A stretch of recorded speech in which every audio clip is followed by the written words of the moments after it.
Vamos começar então falando sobre o Grand Prix do final de semana passado, que eu acredito que seja o Grand Prix na França, o Grand Prix de Thiers, que é a prova mais importante do Grand Prix no ano, não só pela quantidade de ginastas que participa, mas também pela história que o Grand Prix tem. E a gente pode ver praticamente a estreia dos últimos conjuntos e ginastas que ainda não tinham aparecido nesse ano olímpico. Eu acredito que o único conjunto importante que ainda não estreou... Não tem nenhum que não estreou, não. A única ginasta que ainda não estreou oficialmente é a Boriana Callen. Eu acho assim, do top das ginastas. Porque todas as outras ginastas e conjuntos já estrearam esse ano. Então a gente já pode ter uma ideia do que vai acontecer ao longo dessa temporada. A gente teve como representante brasileira a Babi Domingos competindo no Grand Prix de novo. Infelizmente ela não conseguiu repetir a sua medalha na final da fita como no ano passado, mas em comparação com a primeira prova que ela fez esse ano lá em Atenas, ela melhorou muito, o que foi muito bom para ela, que eu acredito que como a Babi já é uma ginasta um pouco mais velha, entre aspas, né? Porque a menina vai fazer 24 anos esse ano, então falar que ela é velha é um exagero. Mas ela provavelmente começou aí com um pouco mais lento lá em Atenas, um pouco mais de dificuldade para completar as séries. Aqui no Grand Prix ela já fez as séries muito melhor, aumentou o all-around dela em quase 10 pontos. Não teve tantos desastres assim nas séries. Pegou 2 finais, pegou notas boas nas finais.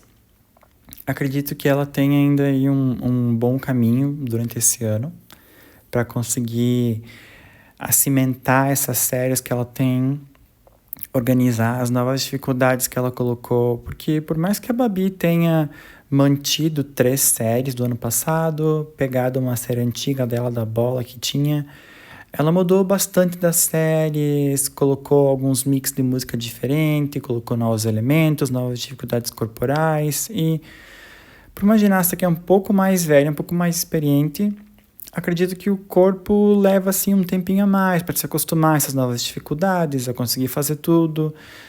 Tanto que a gente viu assim uma evolução dela de Atenas para Thiers. Ela já estava bem melhor, mais inteira, competindo mais com a cabeça no lugar. Nas finais também ela defendeu muito bem as séries. Na final do arco, uma pena que ela teve uma queda numa DA de recuperação do arco, que provavelmente teria deixado ela no pódio sem aquela queda. E na fita ela também ele se enrolou um pouquinho com a fita, perdeu algumas DAs, tá com alguns elementos corporais ainda um pouco duvidosos, então é uma questão de sair a competir, ter a avaliação da banca, ver o que tem que melhorar, o que tem que consertar para as próximas competições e melhor. Então a gente vai ver ela e a Maria outra vez na Copa do Mundo em Sofia, que é daqui 10 dias mais ou menos, vai ser no outro final de semana. Esse final de semana tem o torneio internacional em Sofia, com algumas ginastas do Brasil a competir. Então, depois dele a gente vai falar sobre o que aconteceu esse final de semana. Mas voltamos aqui para os resultados lá do Grand Prix na França. A gente viu um all-around com a vitória da Takhmina Ikromova. Eu não sei se exatamente foi o primeiro grande título dela. Já teve algumas outras vitórias aí em campeonatos asiáticos, ganhou algumas medalhas importantes em Copas do Mundo também. E a Takhmina é aquela ginasta que, num dia bom, numa competição limpa dela, ela tem chance de um pódio olímpico. Ela tem séries difíceis, com a dificuldade bem alta, ela executa bem as suas dificuldades, mas nem sempre consegue fazer 4 de 4, né? Acertar as 4 séries numa final, por exemplo. Ela tem essa possibilidade, tanto que no Mundial passado ela acabou em 5º lugar no all-around, mas não é uma confirmação, né? Pode conseguir? Pode, mas também não pode. A gente viu também que no 2º lugar ficou a Karbanov, a francesa, que está sendo bem preparada para competir em casa nas Olimpíadas. Tem outras ginastas francesas que são boas também, mas eu acredito que não tem dúvida que quem vai competir é a Karbanov, que é a ginasta com as séries mais bem avaliadas pela banca. Ela compete muito bem em geral, tem algumas falhas, né? Mas ninguém é perfeito. Em terceiro lugar, no all-around, ficou a Vedeneva, que é a russa eslovena. E ela, acho que é uma das ginastas mais velhas do circuito hoje em dia.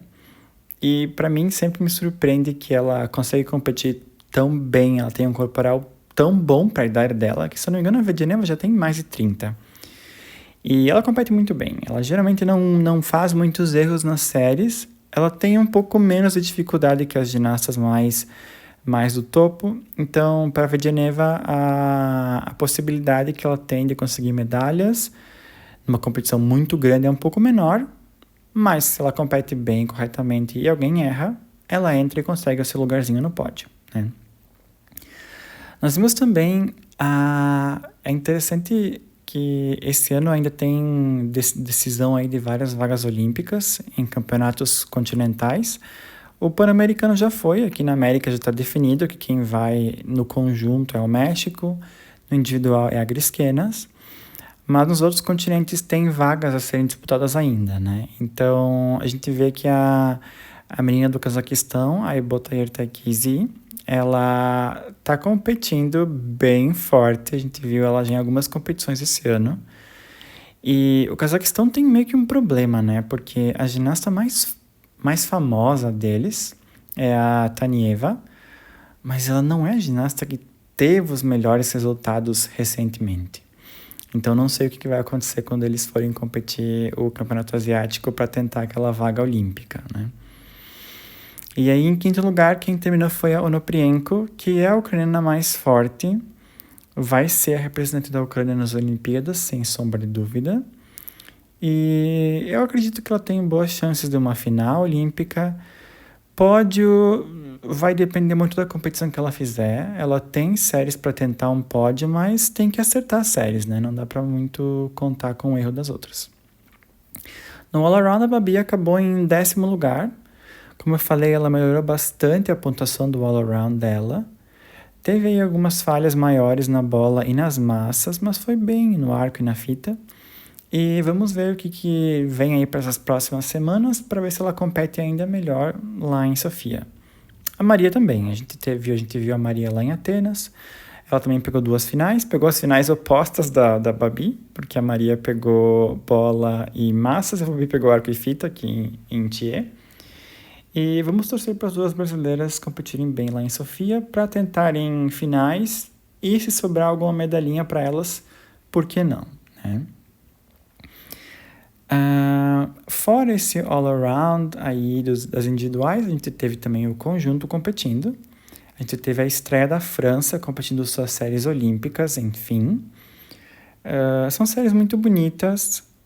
Acredito que aquela parceria que elas firmaram com as técnicas espanholas do conjunto anterior lá do Rio funcionou muito bem.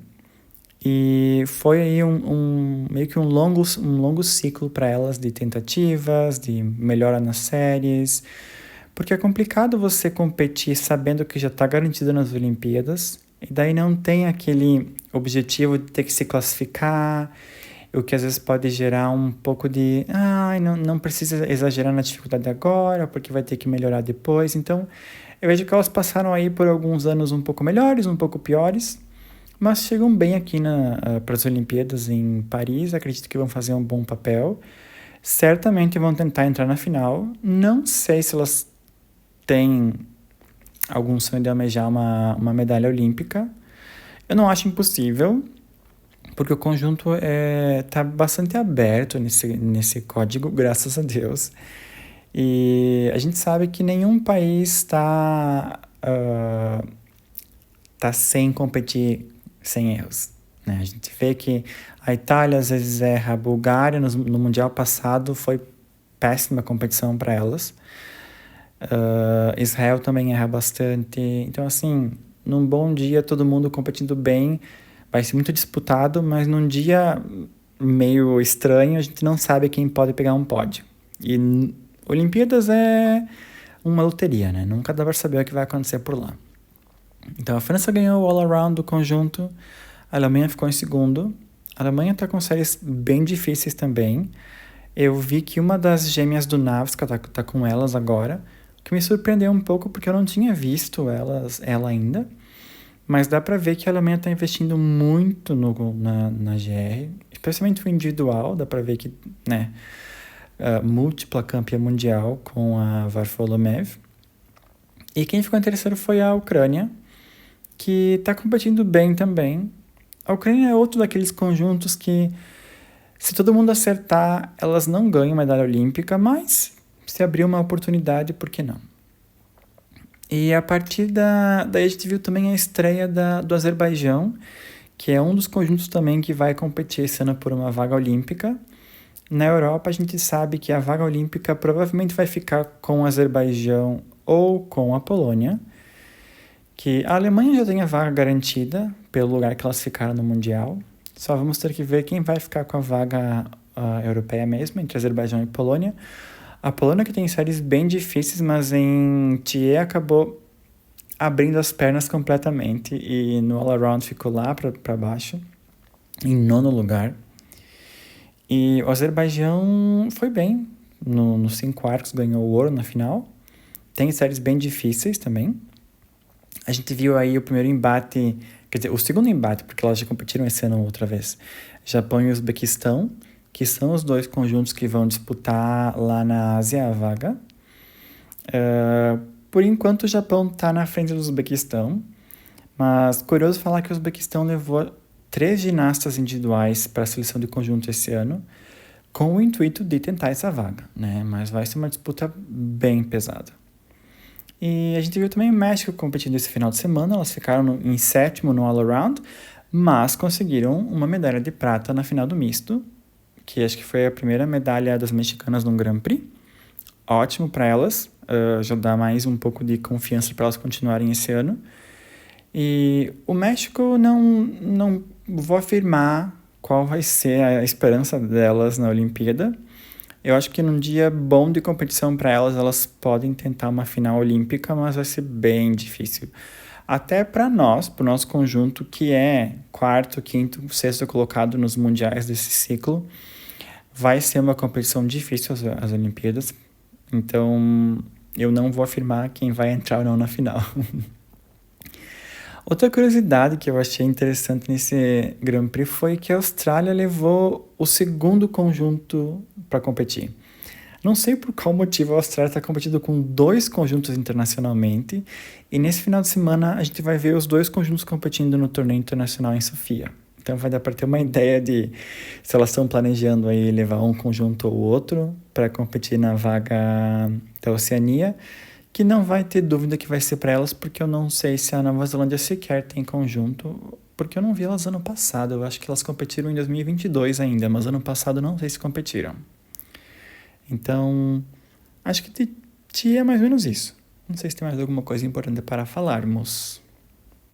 E já que hoje é dia 2 de abril, eu não poderia começar nosso passeio pela história da GR com outra figura que não fosse Yevgenia Kanaeva, a única bicampeã olímpica do individual que nós temos até hoje, e na minha modesta opinião, a melhor campeã olímpica que nós tivemos. É difícil a gente comparar um código com outro, ginastas de gerações diferentes, com códigos diferentes e em competições diferentes e enfim. Mas eu acredito que a ginástica rítmica definitivamente pode ser dividida numa época antes da Kanaeva e do código que ela competiu, em especial, 2009 e 2012, e o que veio depois dela. A gente vai falar sobre isso um pouco mais tarde. Mas vamos falar sobre a Kanaeva em si. Kanaeva, ela nasceu em 2 de abril de 1990, então ela tem 34 anos exatamente hoje. E é interessante pensar que ela tem 34 anos agora, e ela se aposentou 12 anos atrás, lá em Londres, quando ela tinha 22 apenas, sendo bicampeã olímpica aos 22, que é uma idade muito jovem. Jovem. Interessante falar que na época ela já era considerada uma ginasta um pouco mais velha, que é ainda mais engraçado. Hoje em dia é super comum a gente ter ginastas com 25, 30 anos competindo. Várias das meninas que estão no top hoje são mais velhas que a Kanaeva ou provavelmente vão continuar competindo com mais idade do que ela. Mas isso é também aquela evolução do esporte, as mudanças dos códigos, as mudanças da forma de treinamento que permitem que essas meninas possam continuar competindo. Mas por que eu decidi começar a falar da nossa história da GR com a Kanayva? Porque, na minha opinião, ela é a melhor campeã olímpica que a gente já teve. Ela é provavelmente uma das melhores ginastas que o mundo já viu. Não só pelo fato de que a gente saiu de uma época em que a execução dos movimentos da GR passou por uma evolução muito rápida, porque nós saímos de vários códigos, especialmente no código 2001, 2004, em que as ginastas executavam muitos elementos e a execução ficava um pouco meio perdida, para o código aí de 2005 a 2008, depois até 2012, em que a gente foi tirando elementos da série para que a ginasta pudesse ter mais tempo de interpretar música, de colocar um pouco da própria personalidade dela na série. E eu acredito que ninguém conseguiu fazer isso tão bem que nem a Kanayva. Por mais que a gente tenha visto ginastas muito boas na época dela, inclusive russas, como a própria Kondakova, que não conseguiu competir na Olimpíada, e como a Dmitrieva, que também é uma ginasta muito boa. Mas, assim, perto da Kanayva, todas ficavam um pouco além, um pouco aquém de quem a Kanayva era. É engraçado até falar que a Kanayva foi uma das últimas, eu acho, ginastas que conseguiu uma pontuação perfeita. Que hoje em dia não é mais possível por uma limitação do código mesmo, no caso, uma falta de limitação, porque o código não tem mais limite de dificuldade. Então, depende muito da ginasta, que nota máxima que ela pode tirar.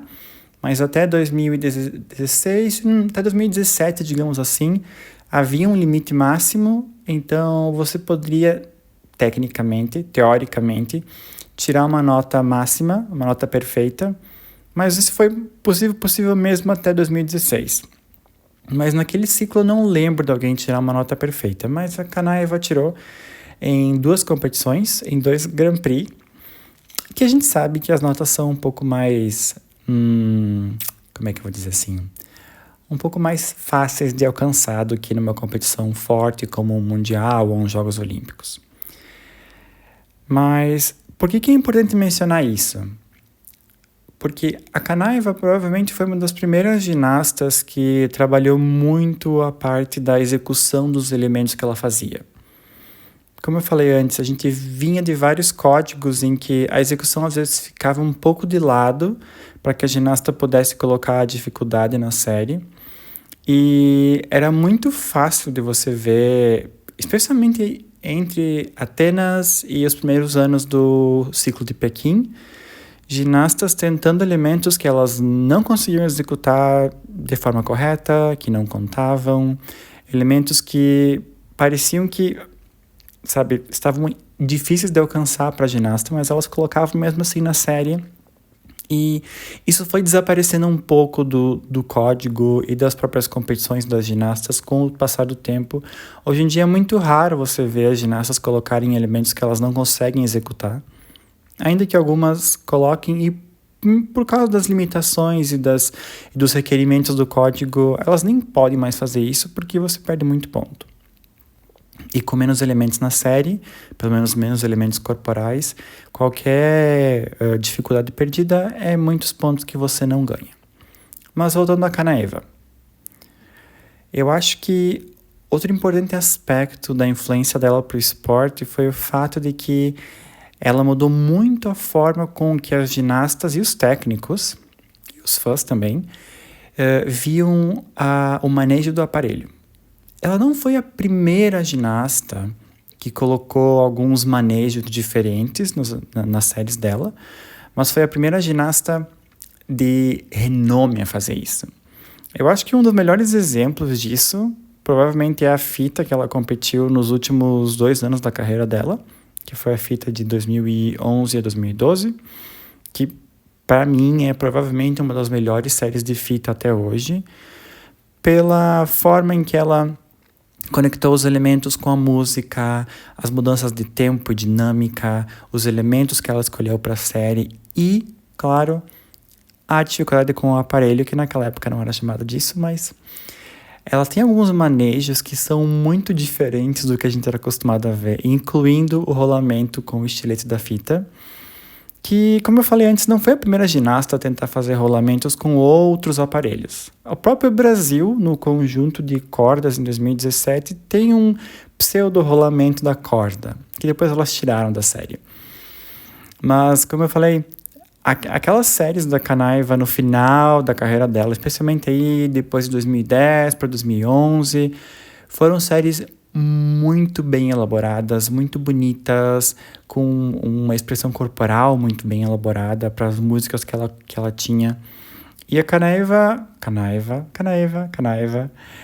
ela tinha uma musicalidade muito nata, que nem todas as ginastas têm, que a gente sabe que muitas ginastas precisam trabalhar bem a parte da conexão com a música, e a Kanaiva sempre teve um feeling muito bom para a musicalidade dela. Então, eu acredito que isso contribuiu para que ela se tornasse a ginasta tão vitoriosa que ela foi. Kanaiva foi a primeira ginasta a conseguir todos os títulos em um mundial, sem empatar com ninguém. E ela repetiu isso em 2011. Ela conseguiu em 2009 e depois repetiu em 2011. Primeira vez que uma ginasta sem empatar com outras, porque o próprio código não permitia que se empatassem meninas. Mas foi a primeira vez que uma ginasta conseguiu todos os 6 títulos. 6 títulos, as 4 finais por aparelho, o individual geral e a final por equipes. Acredito que depois a Kudryavtseva conseguiu e a Dina também conseguiu. Mas a primeira é a mais importante. Não, brincadeiras à parte. Então, a Kanaiva, ela nasceu em Omsk, 2 de abril de 1990. E ela começou a treinar por lá mesmo. Quem introduziu ela a esse mundo da ginástica foi a avó dela. E a primeira treinadora dela foi Yelena Arais, que é a filha da treinadora que depois treinou a Kanaiva pelo resto da carreira dela, a Vera Stelbaums. A Vera foi treinadora de outra ginasta muito importante, que é a Irina Chachina, que foi medalha de prata nas Olimpíadas de Atenas. E eu acredito que as duas tiveram uma conexão muito boa em todos esses anos de competição, porque a gente sempre conseguiu ver, assim, várias características da Chachina na Kanaiva e depois em algumas outras ginastas que a Vera Stelbaums teve. Então, a Kanaiva, ela é selecionada para se juntar a um grupo de ginastas de Omsk para tentar entrar no time de Moscou quando ela tinha 12 anos. E, de acordo com a wiki dela, quem viu ela pela primeira vez e achou que ela tinha futuro foi a Amina Zaripova, que depois virou técnica da Margarita Mamun, que foi uma ótima ginasta russa ali no final dos anos 90, final dos anos 90, porque depois ela não competiu muito mais na época de 2000.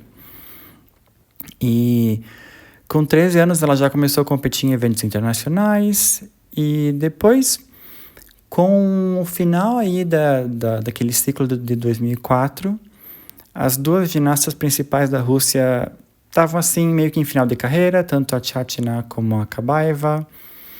E a Rússia tinha algumas ginastas novas para entrar, como a Vera Sessina e a Olga Kapranova. Mas, como ficou bem evidente durante aquele ciclo, nenhuma das duas conseguiu chegar ao topo com a dominância que a Rússia queria, que a querida Titia Wiener queria. Então, aquele ciclo inteiro foi uma briga para ver quem conseguia entrar no topo. Tanto que a Chachina competiu em 2005 ainda. A Kabaeva voltou para 2006 e 2007 e sempre teve aquela briga entre a Sessina e a Kapranova para ver quem ia conseguir pegar as vagas. Eu acho engraçado até pensar que a Kanaiva, quando ela entrou para a fase adulta, para competições adultas, ela tinha 16 anos, como todas as outras ginastas.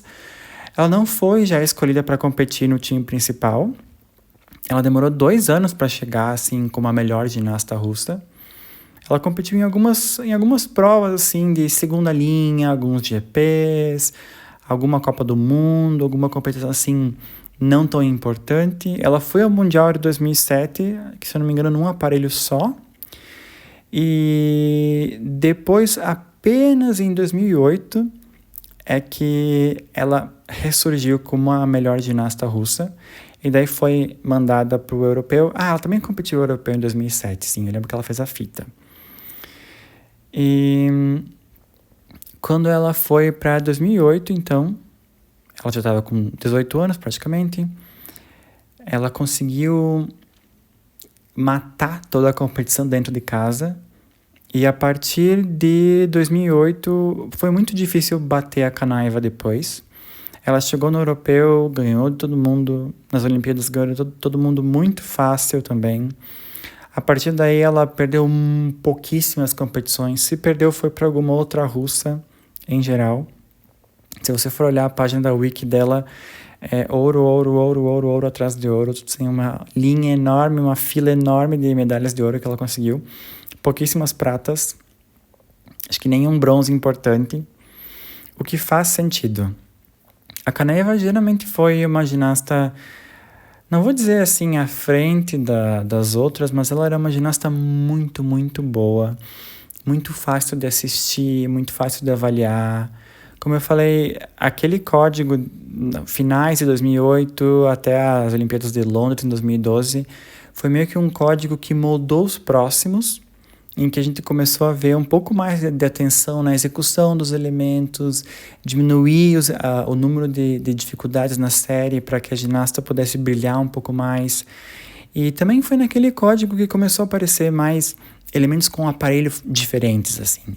Tanto que você vai ver que naquela época começa a aparecer as recuperações de bola com o pé, fora do campo visual, com outras ginastas, não com a Kanaeva exatamente. A Kanaeva até tentou fazer algumas recuperações de bola mais difíceis.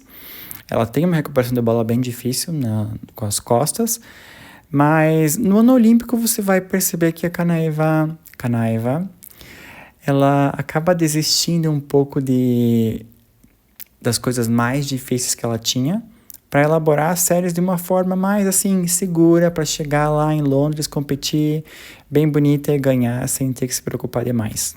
Que para mim é o correto. Se o código permite você fazer isso, por que não? Então, eu acredito que até 2012 ela foi ameaçada algumas vezes por outras compatriotas dela. Acredito que a competição mais complicada que ela teve foi o Mundial em 2011, que ela ganhou todos os ouros mesmo assim, mas o all-around acabou com uma diferença de 0,05 entre ela e a Kondakova, que foi muito perto, e foi uma das competições que a gente viu que a Kanaeva estava nervosa, estava preocupada, estava com problemas, mas competiu, ganhou, seguiu a vida e continuou assim até as Olimpíadas. Engraçado que naquele ano olímpico ela teve várias tentativas de séries, mudanças de séries, foi, voltou, o arco ela tentou outra série, voltou para a série que ela tinha em 2010, mudou a bola também, a fita ela continuou, as massas ela mudou também. Então assim, acho que ela sabia que era o último ano dela, ela queria competir bem confortável nas Olimpíadas, e competiu. Teve um erro, sim, na classificatória com o arco. Ali um peido mental, que ela se perdeu ali com o arco, mas depois, na final, foi bem, competiu bem, sem problemas e ganhou. Ela já parou de treinar depois das Olimpíadas.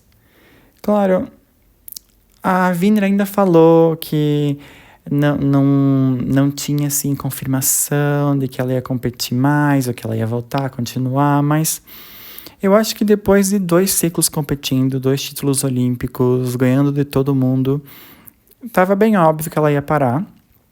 E foi o que ela fez, ela parou, depois ela entrou para a Federação Russa, pegou alguns cargos aqui e ali, treinou algumas ginastas, mas assim, a Kanaeva tem uma vida um pouco mais retirada pós sua carreira olímpica.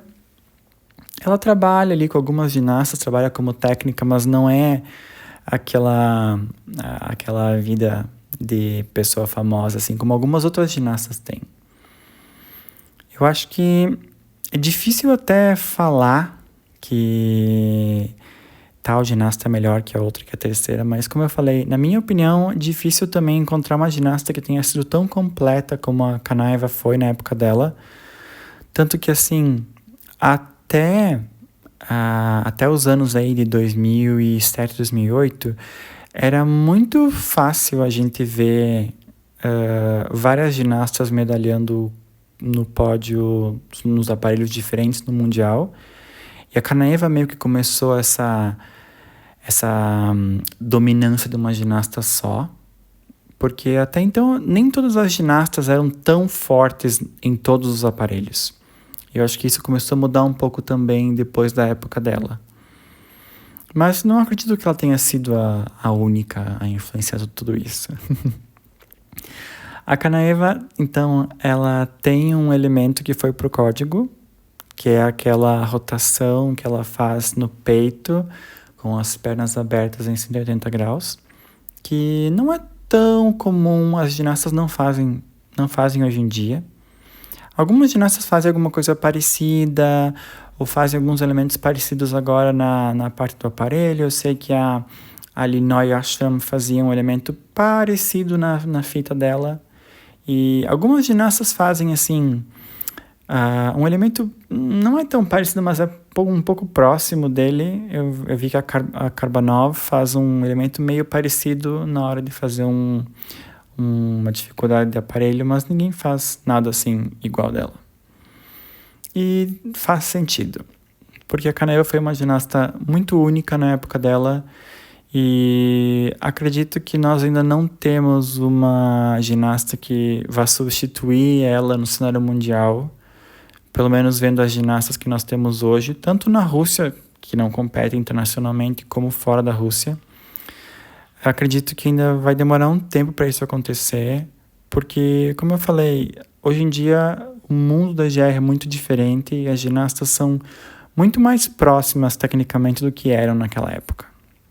Então, esse foi o Expresso GR, o primeiro episódio do nosso mais novo podcast esportivo do Brasil. Espero que vocês tenham gostado. Se quiserem algum tópico em especial para o próximo episódio, alguma ginasta que vocês querem saber mais sobre a vida delas, podem perguntar nos comentários. E nos vemos em uma semana. Até mais.